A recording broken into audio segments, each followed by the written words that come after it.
Hi friends, ಇವತ್ತಿನ ಒಂದು ವಿಡಿಯೋದಲ್ಲಿ ಯೂಟ್ಯೂಬ್ ವೀಡಿಯೋಸಿಗೆ ಟೈಟಲನ್ನು ಯಾವ ರೀತಿಯಾಗಿ ಬರೀಬೇಕು, ಟೈಟಲನ್ನು ಯಾವ ರೀತಿಯಾಗಿ ಹಾಕಬೇಕು ಅಂತ ಈ ಒಂದು ವಿಡಿಯೋದಲ್ಲಿ ತಿಳಿಸ್ಕೊಡ್ತೀನಿ.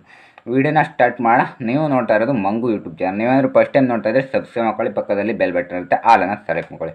ಈ ಒಂದು ವಿಡಿಯೋದ ಮೇಲೆ ಡೌಟ್ ಇದ್ದರೆ ಕಾಮೆಂಟ್ ಮಾಡಿ, ಬೇರೆ ಯಾವ್ದಾದ್ರು ವೀಡಿಯೋಸ್ ಬೇಕು ಅಂತಲೂ ಕೂಡ ಕಾಮೆಂಟ್ ಮಾಡಿ ಫ್ರೆಂಡ್ಸ್. ಈಗ ಯೂಟ್ಯೂಬ್ ವೀಡಿಯೋಸಿಗೆ ಯಾವ ರೀತಿಯಾಗಿ ಟೈಟಲನ್ನು ಹಾಕೋದು ಅಂತ ನೋಡೋಣ ಬನ್ನಿ ಫ್ರೆಂಡ್ಸ್. ಈಗ ನೀವು ಯಾವ ಒಂದು ಕಂಟೆಂಟ್ ಮೇಲ್ಗಡೆ ವೀಡಿಯೋನ ಮಾಡಿರ್ತೀರಲ್ವ ಅದೇ ರೀತಿಯಾಗಿ ನೀವು ಟೈಟಲನ್ನು ಹಾಕಿರಬೇಕಾಗುತ್ತೆ. ಈಗ ನಾವೊಂದು ಕಂಟೆಂಟನ್ನು ಹೇಳ್ತೀನಿ, ಯೂಟ್ಯೂಬಿಗೆ ವೀಡಿಯೋಸನ್ನು ಅಪ್ಲೋಡ್ ಮಾಡೋದು ಹೇಗೆ ಅಂತ. ಇದಕ್ಕೆ ನೀವು ಅದೇ ರೀತಿಯಾಗಿ ಟೈಟಲನ್ನು ಹಾಕಿರ್ಬೇಕಾಗುತ್ತೆ. ಇಲ್ಲ ಅಂತಂದರೆ ಟೈಟಲ್ಲಿಗೆ ಮತ್ತು ನಿಮ್ಮ ಒಂದು ವೀಡಿಯೋಗೆ ಮ್ಯಾಚ್ ಆಗಿಲ್ಲ ಅಂತಂದರೆ ಟೈಟಲ್ ನೋಡಿದವರು ವೀಡಿಯೋನ ಕ್ಲಿಕ್ ಮಾಡ್ತಾರೆ. ಆಗ ಕ್ಲಿಕ್ ಮಾಡಿದವರು ನಿಮ್ಮ ಒಂದು ವೀಡಿಯೋನ ಪೂರ್ತಿಯಾಗಿ ನೋಡೋಲ್ಲ. ಯಾಕಂತಂದರೆ ಟೈಟಲ್ಲೇ ಒಂದು ರೀತಿ ಇರುತ್ತೆ, ಒಳಗಡೆ ವೀಡಿಯೋನೇ ಒಂದು ರೀತಿ ಇರುತ್ತೆ. ಆದ್ದರಿಂದ ಟೈಟಲು ಮತ್ತು ವೀಡಿಯೋ ಎಲ್ಲ ಕರೆಕ್ಟಾಗಿದ್ದರೆ ಅವರು ನೋಡ್ತಾರೆ. ಯಾಕಂತಂದರೆ ಅವರಿಗೆ ಬೇಕಾಗಿರೋದು ಅದೇ ವೀಡಿಯೋ ಆಗಿರುತ್ತೆ, ಅದರಿಂದ ನೋಡ್ತಾರೆ ಪೂರ್ತಿಯಾಗಿ. ನೀವು ಈ ರೀತಿಯಾಗಿ ಟೈಟಲನ್ನು ಹಾಕೋದು, ಯಾವ ಒಂದು ಕಂಟೆಂಟ್ ಮಾಡಿರ್ತೀರ ಅದೇ ರೀತಿಯಾಗಿ ಟೈಟಲನ್ನು ಹಾಕಿದ್ರೆ ನಿಮ್ಮ ಒಂದು ವೀಡಿಯೋ ಸರ್ಚ್ ಲಿಸ್ಟಲ್ಲೂ ಬರುತ್ತೆ. ಹಾಗೆ ವೀಡಿಯೋನ ಕ್ಲಿಕ್ ಮಾಡಿದವರು ಪೂರ್ತಿಯಾಗಿ ವೀಡಿಯೋನ ನೋಡ್ತಾರೆ ಫ್ರೆಂಡ್ಸ್. ಇದರಿಂದ ನಿಮಗೆ ವಾಚ್ ಟೈಮ್ ಸಿಗುತ್ತೆ, ಹಾಗೆ ಸಬ್ಸ್ಕ್ರೈಬರ್ಸು ಸಿಗ್ಬೋದು. ನಿಮ್ಮ ಒಂದು ವೀಡಿಯೋ ಇಷ್ಟ ಆಗಿದರೆ ಸಬ್ಸ್ಕ್ರೈಬ್ ಮಾಡ್ಕೊಳ್ತಾರೆ.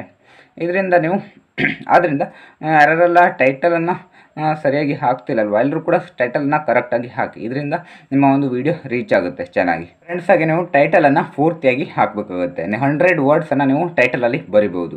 ಆ 100 ವರ್ಡ್ಸನ್ನು ಪೂರ್ತಿ ಮಾಡಿ. ನೀವು ಟೈಟಲನ್ನು ನಿಮಗೆ ಎಷ್ಟು ಬೇಕು ಅಷ್ಟೇ ಬರ್ಕೊಳ್ಳೋದಲ್ಲ, 100 ವರ್ಡ್ಸನ್ನು ಕಂಪ್ಲೀಟ್ ಮಾಡೋಕ್ಕಾಗುತ್ತೆ. ನೀವು ಯೂಟ್ಯೂಬಲ್ಲಿ ಆಡಿಯನ್ಸ್ಗಳು ಏನೇ ಸರ್ಚ್ ಮಾಡಿದ್ರು ಕೂಡ ಬರುತ್ತೆ.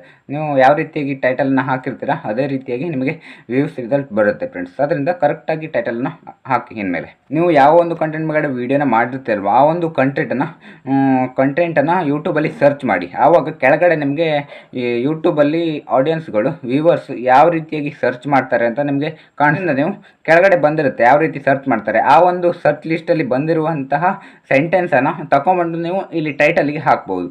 ಇದರಿಂದ ಅವರು ಸರ್ಚ್ ಮಾಡಿರುವಂಥದ್ದೇ ನೀವು ಟೈಟಲಿಗೆ ಹಾಕಿದ್ರೆ ಇನ್ನೂ ಚೆನ್ನಾಗಿ ರೀಚ್ ಆಗುತ್ತೆ ಫ್ರೆಂಡ್ಸ್.